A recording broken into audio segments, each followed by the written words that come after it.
केवळे केवळे नकळे कानो वाक्ये तोहे प्रस्तुष्टवी वाक्यपासून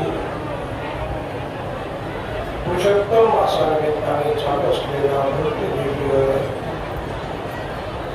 अतिशय सुंदर सा उत्सव महाराष्ट्रामध्ये अनेक गड आहेत. त्या गडापैकी अनादी पुरातन रामचंद्रापासून ज्या गडाला परंपरा आहे असा असणारा एक सुंदरसा गड, त्याचं नाव त्याला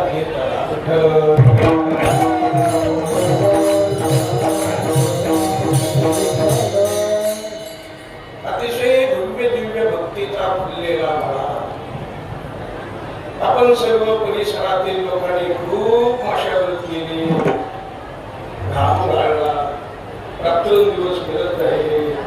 अतिशय उन्हाळ्यामध्ये सुपीक जमीन करून घेऊन त्या सुपीक जमिनीमध्ये अतिशय सुंदर भक्तीचा थेंब पडत गेला आणि त्या भक्तीच्या थेंबाने ती जमीन सर्व वापशाला योग्य झाली. ते तुम्ही आम्ही सर्वजण इथे आलेले ते सगळे भक्तीचे थेंब आहे, प्रेम भक्ती घेऊन आलेले मंडळी आहे. इथपर्यंत आलेले आणखी येत आहेत, काही शांत येतात आणि काही वाग्दानासारखे यायला लागले.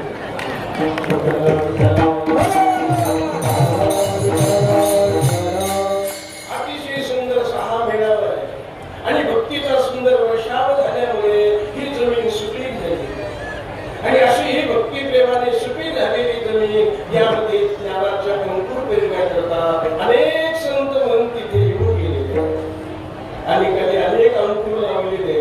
आता कोणाचे झाडं दमाने उगवले असतील, कोणाचे पाटापाटा उगवले असतील, कोणाचे काँग्रेससारखे राहतील तर कोणाचे आंब्यासारखे राहतील. असे अनेक सुंदर मोठे लोकांनी इथे लावलेले आणि आता हे झाड सुंदर वाढत चाललेले आहे. या झाडावर सुंदर विधी आलेले आहेत. त्या विधी कोणत्या आहेत? शांती शेवंती फुलाले प्रेम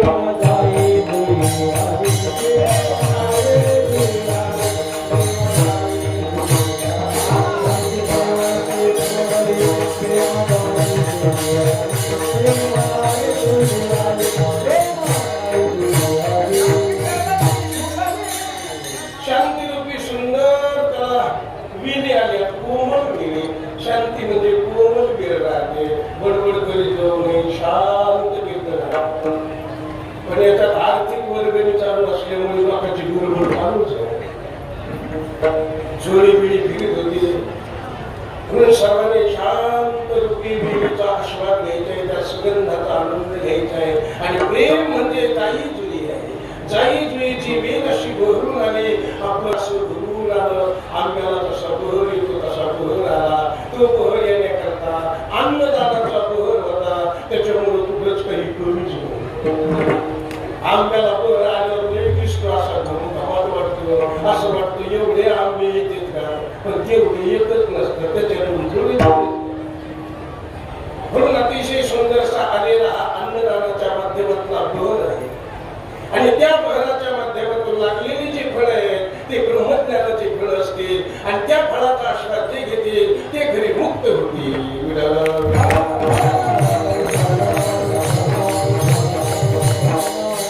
अतिशय भव्य दिव्य चाललेला हा सोहळा आहे. हा सोहळा एवढा चांगला का झाला? कारण याच्यामध्ये अहमचं वजच नाही. म्हणजे समजत अहंकार, अहंकाराचं वजन असल्यामुळे न जामवंताचे सगळे सवंगडी असल्यामुळे कुठेही उड्या मारते तर कुठेही बसते कुठेही झोपते. अतिशय सुंदर सहा सोहळा आहे.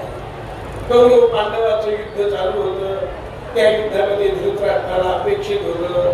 काय अपेक्षित होतं? युद्धात काय घडामोडी चालली, त्या घडामोडी समजल्या पाहिजे. त्याच्याकरता व्यास कृपेला पात्र असणारी संजय महाराजांची व्यवस्था झाली होती. इथं कौरव पांडवाच्या घडामोडी चालूच आहे आणि त्या सगळ्या घडामोडी लोकांपर्यंत पोहोचायचं काम संजय महाराज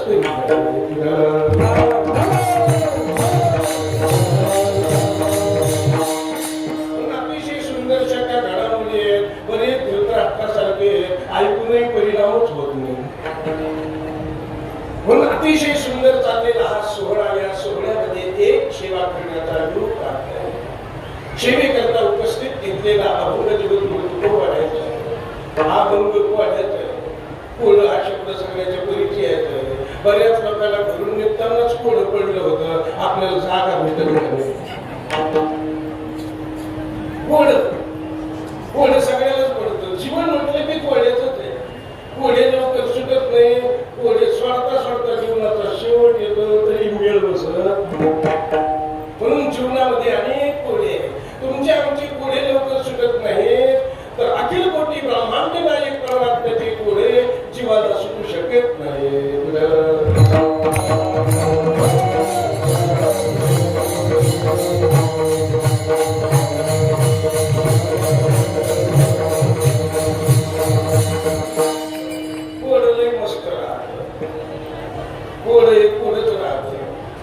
दिसायला अवघड राहतं, पण सुटलं तर एकदम आनंद येऊन जात.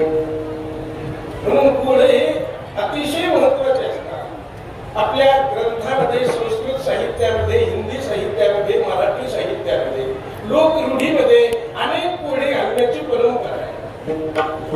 संस्कृत साहित्यामध्ये कालिदासाने अनेक श्लोक लिहिले, काव्याचे श्लोक अतिशय आनंद देणारे, त्याच्यामध्ये सुद्धा अनेक कोडे आहेत.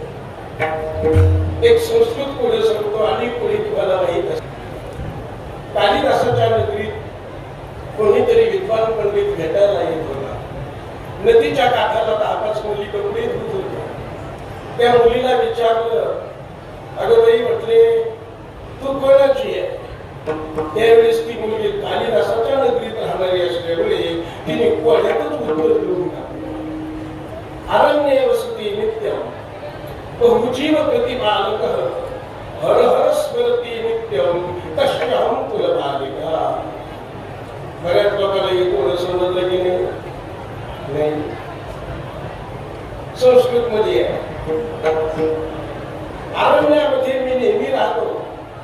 ती मुलगी सांगते, माझे वडील अरण्यात राहतात, अनेक जीवाचं प्रतिपालन करतात, हर हर हर हर नेहमी म्हणत राहतात. त्याची मी मुलगी आहे. आता मराठीत सांगितलं, उत्तर सापडलं की नाही? ती मुलगी कोणाची असेल?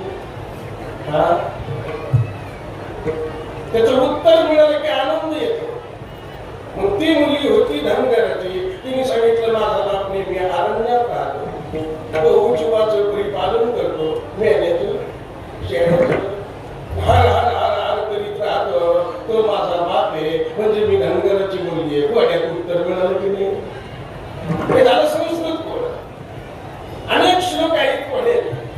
संत वाङ्मयामध्ये साधू संतांनी काही अभंग लिहिले, ते सुद्धा कोड्याचेच लिहिले. नागपरातील कोड्याचा अभंग लिहिला. नाथाच्या घरची पाण्याला मोठी लागली,